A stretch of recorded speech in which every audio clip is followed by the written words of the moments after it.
What is up guys, Red Dragon Gaming HD here, and for this month, in the spirit of Halloween, we're going to be doing a creepypasta. This one's called The Painting in the Mirror, with credit to some Sirichi, if that's how you pronounce it. Anyway, let's get into this. My hands shake as I write this. I've long given up any hope of anyone ever believing me, or offering any form of meaningful help. All I can do is stay here, and hope I never see it again. I don't know why, but for some reason I've come to believe that if I can't see it, maybe it can't see me. That makes sense, right? You have no idea what I'm talking about. You've probably already dismissed this as the senseless scrawling of a madman. Believe whatever you want, I can't help that. All I can do is tell you what I saw, and what horrible things I've come to know about this world. It all began about 6 months ago. I was just starting my last semester of college, and desperately needed a place to stay. I don't have many people I can safely call my friends, and this put me at a disadvantage. My home was too far away from my campus to commute, and my family couldn't afford to put me in the overpriced dorms anymore. Desperate, I scanned local newspapers and websites, looking for anything I could afford. Less than a week before classes started, I lucked out. There was a one-room basement studio going for below market value in the nearby town of Greenhaven, New Jersey. The drive to campus would only be about 15 minutes, and there were a number of local stores and restaurants where I could look to find a part-time job. Excited, we contacted the realtor's listed email address and got a response inviting us to tour the place and, if we liked it, signed the lease forms. Things started getting weird from the day we got there. When we arrived at the building, rather than meeting the realtor, we were instead greeted by a scrawny courier who handed us an addressed envelope. "The keys and lease forms are inside," he said in an unsteady voice. "If you like the place, sign the forms and send them back with a check to the address in the envelope. If you don't, just send them back with the keys." This struck us as extremely strange. We tried questioning the courier, but he was rushed. They had more deliveries to make. Once he left, my parents got into an argument. My dad was uneasy and wanted to leave, convinced that this was some kind of trap or a scam. But my mum insisted that we look at the apartment. I love my mum, but she's very impulsive and has an extremely short temper. And before we made a scene, I took the keys and went down into the apartment. It was a small one-room studio with a cramped bathroom and kitchenette. It wasn't ideal, but I knew how much my parents were paying for my tuition. I knew this was the cheapest place we were going to find that was livable. I faked enthusiasm, which convinced my mum. My dad still looked uneasy, but didn't argue. The move-in was brutal, and the three of us were exhausted by the end of the night, but the place was crazy enough. I hugged my parents, thanking them before they left. My dad held on longer than usual. When my mum was out of the earshot, she said quietly to me, "You let me know if anything, and I mean anything, doesn't feel right, okay?" I nodded, and was about to say something, but when I saw my mum, him murmuring to me, she just agitated and my dad decided it's best to leave it there. But the concerning expression stayed on his face as they drove away. That first night was one of the weirdest of my life. As I lay there on the newly assembled bed, I realized that this was the first time I had ever slept completely alone. Up until that night, I had always lived either in my house, in a dorm building, or in a hotel room whenever my family went on vacation. In all cases, I'd been surrounded by people I knew in a safely guarded place. Now I was alone in a creaky old building in a town I knew nothing about. And then there was the mirror. It was the only decoration in the apartment, besides another smaller one in the bathroom, and hung on the wall at the foot of my bed. Whenever I would shift on my back, I'd be confronted by my own shadowy likeness, framed by the bedpost and painting hanging on the wall above me. There is a strange state of consciousness that descends upon the human mind when falling into or emerging from deep sleep. It is a state of being neither asleep nor fully awake, but a murky realm in between where the rational fears of the conscious are confronted with the macabre imagings of the irrational unconscious. I just descended into this state, on the threshold of sleep, when I thought I saw something move in the shadowy depths of the painting's reflection in the mirror.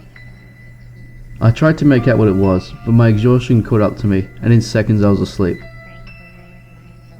Classes began the following day, and I was so distracted that I forgot all about the strange dream. It was nice to see some familiar faces, but I've always had trouble connecting with people on a casual basis, and this semester was no different. I'd return from classes and sit in front of my laptop in my tiny dark apartment with nothing for company except the creaking of the pipes and occasional cockroach scuttling through the kitchenette. At night, I would lay sleepless in bed, staring at the whitewashed ceiling or my gaunt reflection in the cloudy mirror. It wasn't until about a week later that I saw the figure in the painting again. I had just come home from a long evening run on a Friday night, my idea of getting out more, and collapsed, exhausted onto my bed, staring into the mirror. Once again, I was just on the brink of sleep when I saw a movement in the reflection of the painting. The figure was back, and getting closer. I could see that its movements were disjointed and lopsided, as if it had several broken bones, with long gangly limbs, like twisted branches. Its ash-coloured body was emaciated and hairless, and its head was hung, concealing its face. I remember watching with a sort of horrified fascination as the thing shambled closer and closer. At some point I must have fallen asleep.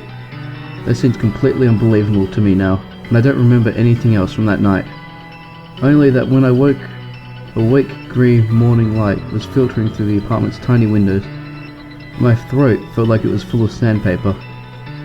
I dragged myself out of bed and into the apartment's small bathroom, turned on the faucet to the sink, and greedily slurped metallic tasting water down my parched throat. Almost immediately, I vomited it back up. I drank again at a slower pace to keep myself from throwing up again. When I looked into the mirror above the sink, I barely recognized the face that stared back at me. My eyes were sunken into their sockets, the flesh beneath them swollen with ugly purple blotches. My skin was pale and pasty looking. I shuffled into the cramped kitchen, my body acting with every move, and opened the fridge. The plate of leftover food from Friday was sludgy and covered in mould, and the half-drunk carton of milk was sour. How long was I asleep? With a creeping dread, I stumbled back to my bedside table and picked up my phone. It was dead. I plugged it into its charger, and once it recharged enough energy to function, I checked the date. Over a week had gone by. There were several voice messages from my mum, growing progressively more worried, the last of which was from the night before. I immediately called her, telling her I lost my phone and forgot to call her. "Are you alright?" she asked worriedly. "You don't sound too well." "I've come down with something," I said. "Don't worry, I'm fine. I'll sleep it off." After a few minutes, she gradually calmed down. She offered to drive to where I was staying, but I politely refused, on the excuse of not wanting to get her sick. In truth, I didn't want her to see my abysmal state, knowing how prone to hysteria she was with regards to my physical well-being. Although, to be fair, I was fairly close to hysteria myself, as I hung up the phone. The following week was miserable. The workload wasn't too much of a problem, as it was still the beginning of the semester, but my physical and physiological condition didn't get any better. Despite the fact I was malnourished, the very thought of food made me sick, and I ate little. I slept fitfully, haunted by nightmares of being chased down and rent apart by shapeless monsters. I began visiting the campus health center in my spare time to talk to counselors, at one point bursting into tears in my exhaustion. But when the psychologist recommended that we call my parents, I automatically refused. The last thing I wanted to do was make them worry about me. At some point in my last session, the subject of the painting came up. I mentioned my recurring nightmare of the misshapen figure from the reflection of the painting over my bed. The psychologist frowned. "Well, what's this painting of?" he asked. "When you're awake, I mean." I realized then that I had no idea what the painting actually depicted when I wasn't having nightmares about it. The psychologist suggested that I take it down immediately and bring it to my next session. When I walked out of the health center for the first time in weeks, I felt somewhat better. It was so simple, just take down the picture. Why hadn't I thought of that? It also struck me as strange that I'd never thought to look at the picture during my waking hours. For the remainder of the day, I felt better than I had since the semester started. I was actually more focused on my classes than I was on my anxiety and fear. So much so that I forgot all about the painting until I crawled into bed at the end of the day. After undergoing my nightly ritual of tossing and turning in a vain attempt to find a comfortable position, I found myself once again staring into the mirror at the foot of the bed.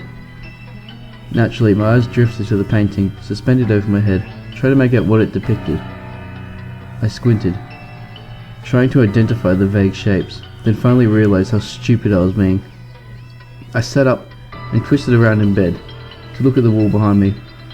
The painting wasn't there. I sat, dumbfounded, in that awkward position for a few moments, staring blankly at the bare wall above me, above my head. I stared back to the mirror, dread creeping my gut like a horrid claw. I saw the painting suspended over my terrified, exhaustion-ravaged face.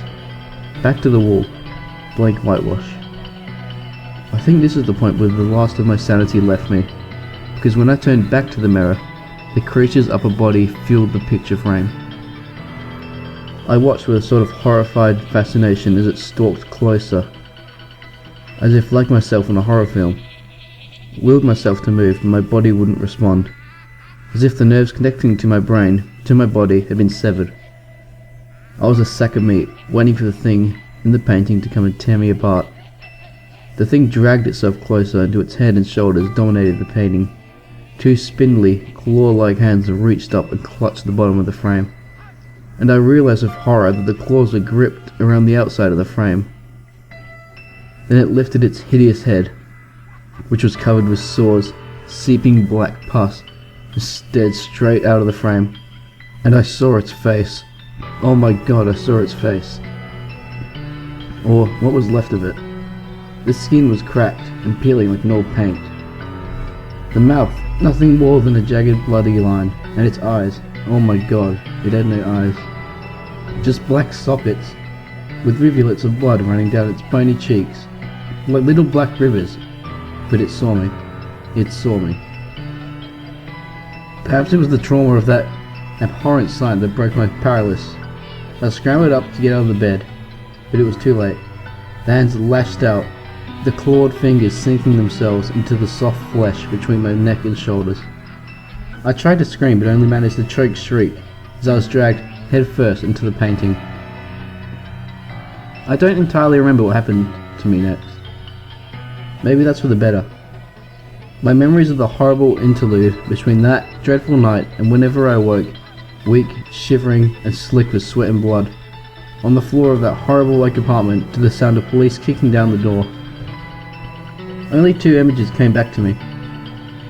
One is my immediate descent into the nightmarish world of the painting, my room whooshing away from me, and my screams of terror and pain, being lost in the roar of the infernal, otherworldly wind.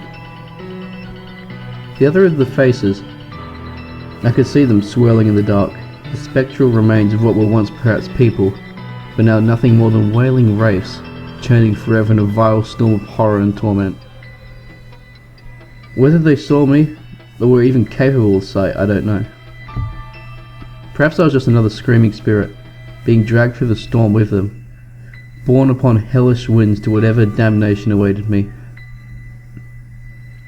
The doctors rarely talk to me here, and the nurses don't say anything other than empty, vaguely motherly condolences like hush, or don't worry, or everything's going to be okay. Every now and then I'll feel the sharp pinch of an injection, or the soft rubbing when they change the bandages on my arm and shoulders. How could I have not seen it? How could I have been so stupid? I was there for almost 2 weeks, or was it 3? 4? And in all that time, if I had just confronted in the right position, through any of those restless, sleepless nights, I thought to lift my head from my computer screen, I would have seen that there was nothing there. And if I had noticed sooner, maybe I could have gotten help. Maybe I could have gotten out of there sooner, and everything would have gone back to normal. Maybe. I don't see my parents much. They stop by often to check on me, but I pretend to be asleep. Not because I don't want to be with them, but the pain on their faces is too much to bear. I lay there in feigned sleep, despite the fact they know full well I'm awake. I'm not ready to face the pain yet. I'm not sure I ever will. I answer the doctor's questions as calmly as I can. I'm rarely successful. I cry a lot, and often wake up thrashing and screaming to the creaking of the body restraints holding me to my bed. I'm not allowed near pictures or mirrors, or rather, they're not allowed near me, and that suits me just fine. Eventually, after what was probably weeks but felt like years, I managed to convince one of the nurses to give me paper and pen. She was one of the nice ones, but gave me a thin felt marker instead of a pen, and only on the condition that she sit beside me while I write, like she is now. I like her. She's nice, and quite pretty, though I wish she wouldn't dye her hair black like that. It makes me think of night, which in turn makes me think of nightmares, which makes me think of... My hands are shaking again. I have to stop writing. You know my story. Whether you believe me or not is up to you. You probably think I'm crazy, and I probably am. I guess I won't know until I breathe my last breath. I see for myself what lies on the other side of death. Heaven, hell, nothing. Personally, I'd prefer an eternity of nothingness to what I saw in the painting in the mirror. Well, that was the painting in the mirror, the creepypasta, for this month. Tell me guys what you think in the comments below. Thanks for watching, and I hope you enjoyed. See you next time.